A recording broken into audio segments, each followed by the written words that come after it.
Hi and welcome to the 5-minute podcast review for Friday, November 11, 2016.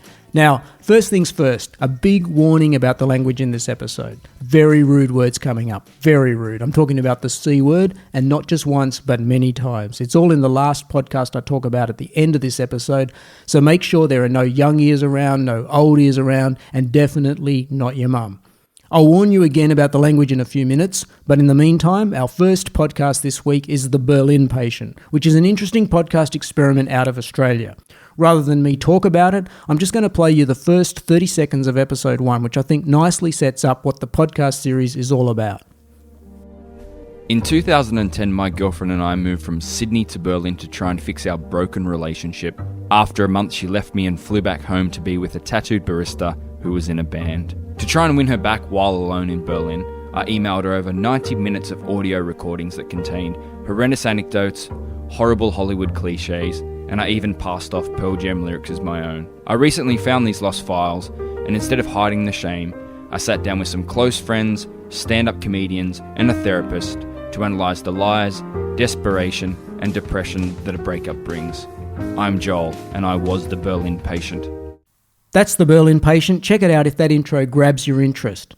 Podcast number 2 is the HBR Idea Cast. These are short weekly podcasts from the Harvard Business Review, with each podcast focusing on a particular topic and running around 15 minutes.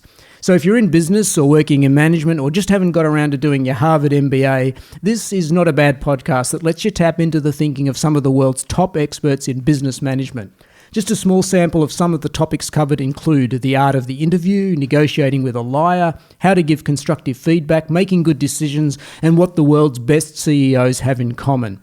There are currently around 500 episodes in the back catalogue, so it's one of those podcasts where it's well worth a scroll down the index to pick off just those episodes that interest you.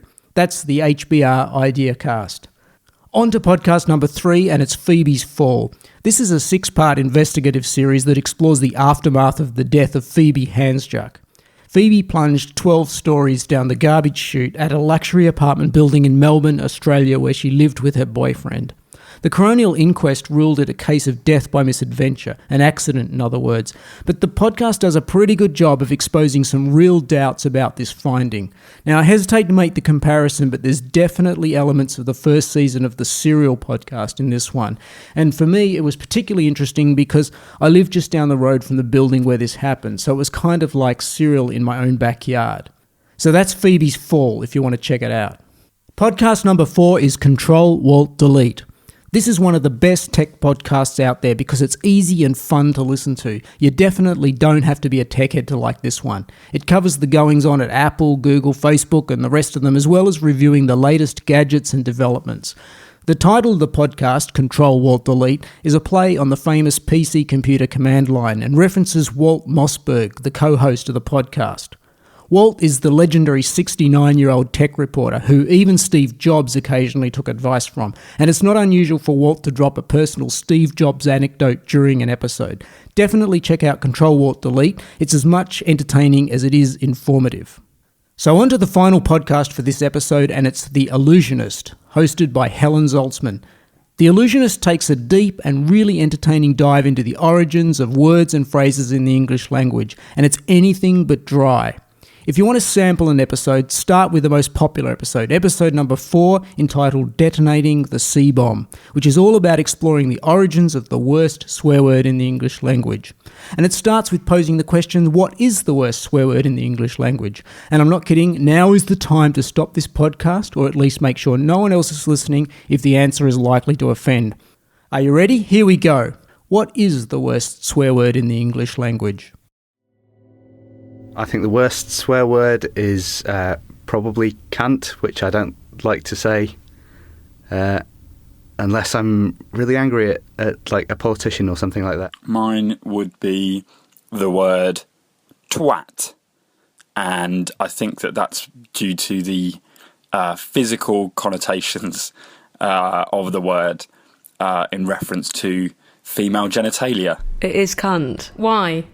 Because it's one of those words, like when you start swearing in front of your parents as you become an adult, which is quite a moment, they flinch, but I still couldn't say the word cunt to my mum. I just couldn't. I think the mum test is quite key. I don't really care about bad swear words. I mean, cunt. Cocksucker. Cunt.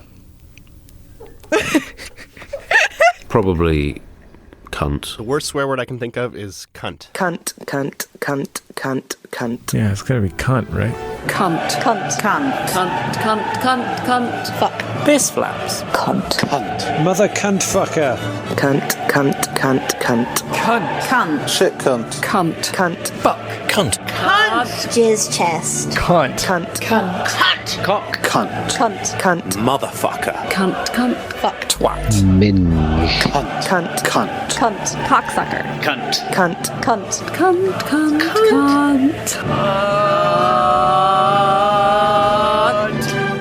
So that's the opening of episode 4 of The Allusionist, and a great example of what podcasts can do that radio can't. That was can't. C-A-N-T, can't. Okay, seriously, you should listen to that whole episode because the backstory on the C word is really very interesting. And while you're at it, check out the many other episodes of the Allusionist podcast, most of which are completely safe for work. That's it. 5 more podcasts in around 5 minutes. A little bit over, maybe. I'll try and do better next time. You can find links to these podcasts on the show notes at 5minutePodcastReview.wordpress.com, or if you're listening on an iPhone or other form of smart device, you should be able to see them on your screen. And you'll also be able to find an email address for me if you have any comments or suggestions for podcasts I should cover. I'll see you in the next episode with 5 more podcasts. Thanks for listening.